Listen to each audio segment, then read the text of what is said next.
Dans une série de capsules comme ce que nous sommes en train d'enregistrer présentement sur l'incarnation, bien sûr, on n'a pas le temps de décortiquer et de développer toute la pensée qui sont portées avec ces différentes réflexions. On ne peut qu'élaborer, énoncer, faire quelques énoncés. En quelque sorte, ce que je suis en train de faire, c'est de donner des pistes de réflexion et je vous invite donc de les approfondir et d'aller plus loin en ce qui concerne leur réflexion et même leur application. Euh, donc, comme premier principe, j'aimerais parler de ce qu'on appelle la kénose. Dans la notion que Dieu est devenu homme pour habiter parmi nous plein de grâce et de vérité, premièrement, il faut prendre connaissance du fait que, bien, pour venir parmi nous, il a dû quitter un lieu dont il était familier, qui était le sien. Alors, Jésus, Fils de Dieu, membre de la Trinité, euh, en communion profonde avec le Père et l'Esprit Saint, depuis l'éternité, en quelque sorte, a laissé ce lieu d'habitat, en quelque sorte, ce lieu, bien, il a resté délaissé, il a quitté le lieu familial pour venir dans le monde et se présenter autrement et vivre sa communion, parce que jamais pendant qu'il était homme, et même pendant ses 30 années donc, de vie à Nazareth, est-ce que sa relation avec le Père a-t-elle été compromise? Elle a toujours été tout aussi profonde pendant ces années-là qu'elles l'ont été pendant les 3 ans de ministère dans la vie de Jésus. Alors, mais pour devenir homme, Jésus a dû quitter son lieu d'origine, son lieu dont il était familier. Et le texte de Philippiens chapitre 2 en parle bien. Et ça nous dit donc que Jésus n'a pas cherché comme une proie à arracher d'être égal avec Dieu. Il n'a pas voulu absolument retenir, mais voilà, je suis l'égal de Dieu, je suis fils de Dieu, je suis moi-même divin. Il a renoncé, il s'est dépouillé lui-même. Et le terme donc grec, kénos, et c'est le seul endroit dans le Nouveau Testament où ce mot apparaît.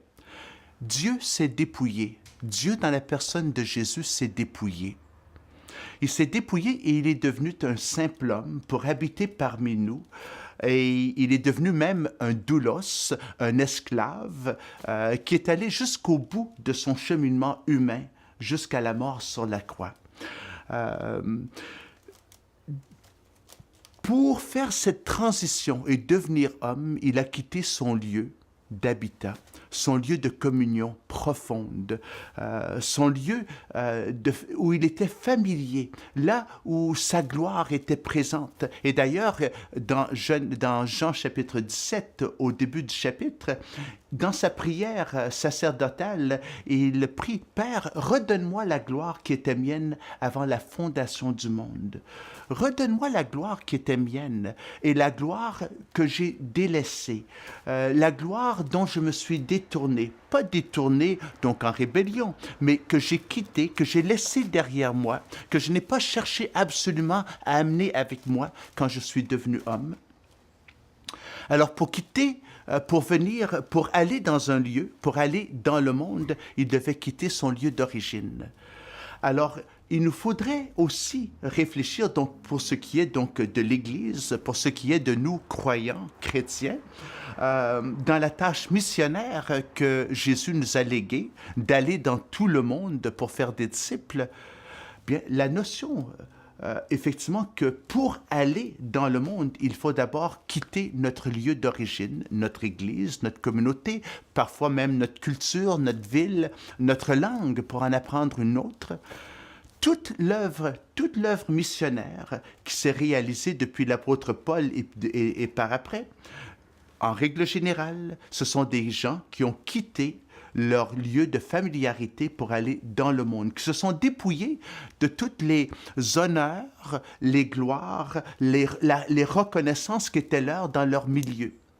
Ils ont laissé derrière pour pouvoir aller là où ils étaient inconnus, là où ils devaient apprendre une nouvelle langue, apprendre une nouvelle culture, s'intégrer et s'incarner à l'intérieur donc d'une culture qui n'était pas la leur, et s'y familiariser avec tout l'effort et le temps que cela nécessite.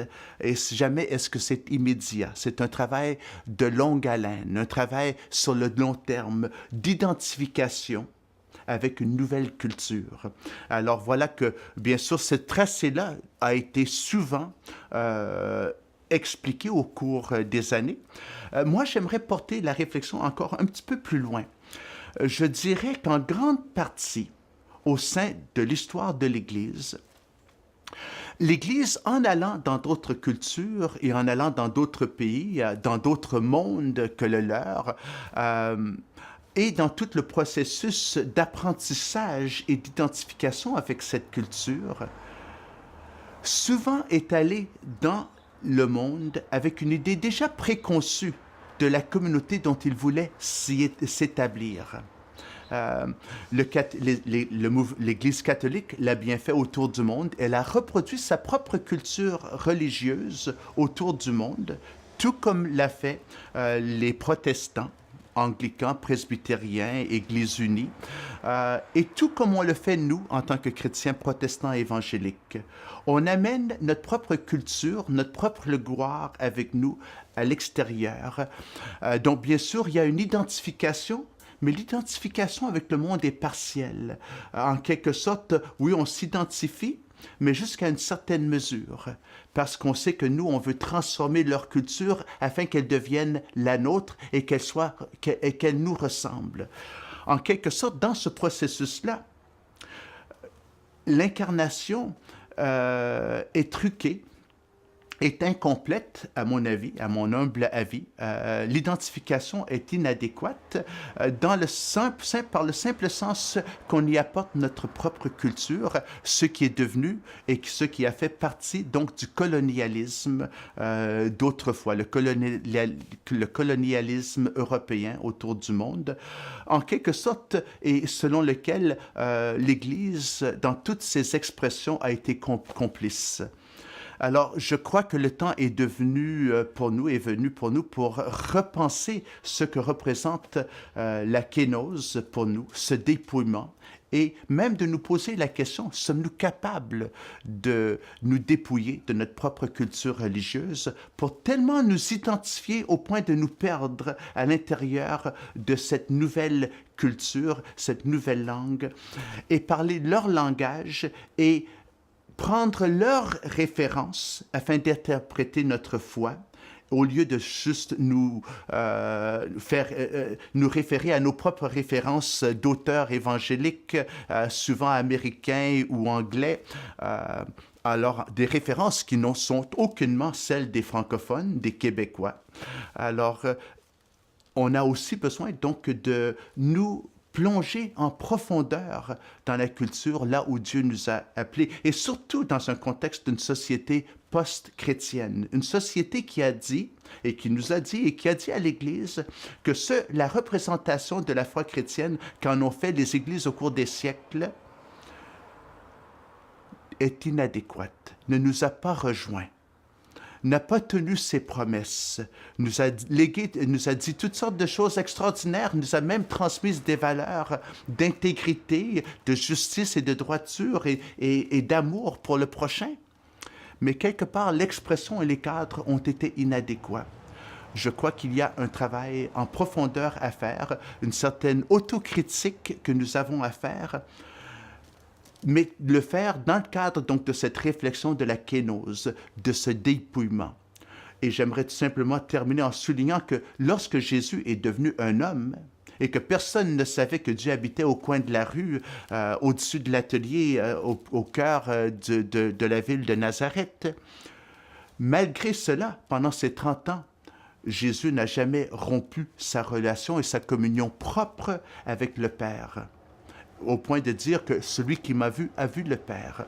Alors, pour moi, il y a une réflexion en profondeur que nous avons à entreprendre sur cette question de la kénose et du dépouillement. Nous sommes envoyés dans le monde et pour le faire et aller dans la profondeur de ce que représente cette incarnation, nous avons aussi à quitter les lieux qui étaient nôtres.